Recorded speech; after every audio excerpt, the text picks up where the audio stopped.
तो चलिए power play में अब हमारे साथ मंदार और अजीत के साथ साथ मंदार और कपिल के साथ साथ हमारे साथ कुणाल भी जुड़ चुके हैं। तो कुणाल, सबसे पहले आपके पास ही आना चाहेंगे, कौन से स्टॉक्स हैं आपके रडार पे और कहाँ पे ट्रेड लिया जा सकता है?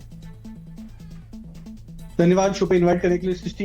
तो मैं दो बाय कॉल सजेस्ट करूंगा यहाँ पे, दोनों ही लार्ज कैप स्टॉक्स में रहेंगे। पहला इनफैक्ट रहेगा सन फार्मा पे, बिकॉज मेरा ऐसा मानना है कि फार्मा स्टॉक्स यहाँ से बहुत अच्छे टर्न अराउंड पे है और पॉसिबल है कि सन फार्मा लीड कर सकता है वापस से इस बड़े अप्रूव को।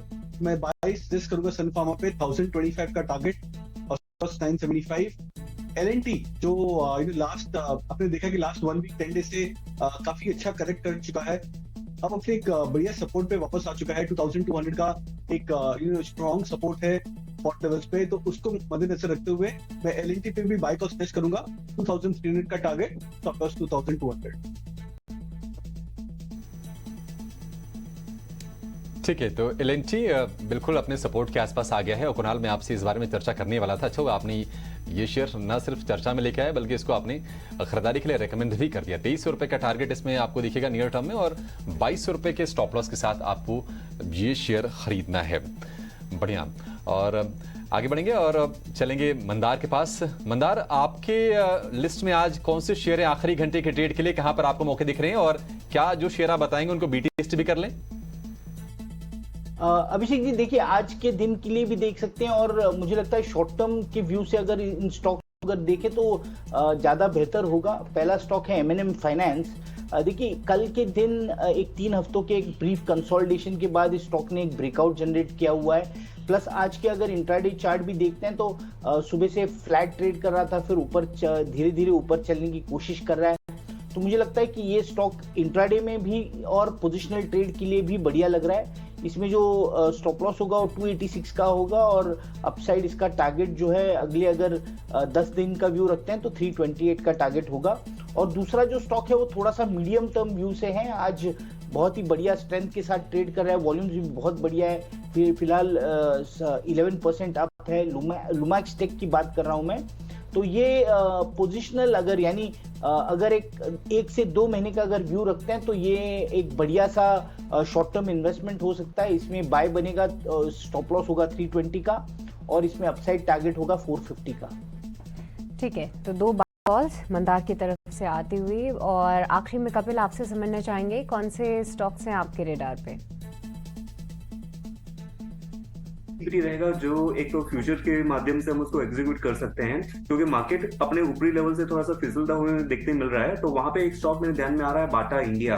बाटा इंडिया का देखा जाए तो ओवरऑल स्ट्रक्चर काफी वीक रहा हुआ है एज कम्पेयर टू मार्केट और दूसरे जो स्टॉक के साथ में कंपेयर करते हैं। और कंज्यूमर ड्यूरेबल्स में भी इतनी कुछ खास मोमेंटम पहले भी हमें देखने नहीं मिली थी, लेकिन पिछले कुछ दिनों से स्टॉक में अच्छा सा मोमेंटम आया हुआ है। 1400 लेके 1600 तक के इसकी मोमेंटम आ गई है। लेकिन ये जो अपसाइड मोमेंटम था वो एक बेयर स्टॉक की एक रिलीफ रैली ऐसा मुझे लग रहा था। और पिछले 3 से 4 ट्रेडिंग सेशन से स्टॉक एक 1600 रुपए के यहाँ पे एक रेजिस्टेंस फेस कर रहा था, जो कि इसके एक लॉन्ग टर्म मूविंग एवरेज का एक रेजिस्टेंस लेवल भी है और एक रोल रिवर्सल के तरीके से हम देखते हैं कि जो उसके पहले के सपोर्ट लेवल होते थे वो आज एक रेजिस्टेंस बन चुके हैं और आज हमें उसका जो शॉर्ट टर्म बेस था वो हमें टूटते हुए देखने मिल रहा है। तो अभी चल रहा है 1563 के लेवल पे। तो मेरे यहाँ पे एक बाटा इंडिया पे शॉर्ट की राय रहेगी 1600 का, यानी 40 पॉइंट का आपका स्टॉप लॉस आएगा और नीचे में कहां ना कहां पे 1500 से लेके 1480 के लेवल्स देखने मिल सकते हैं।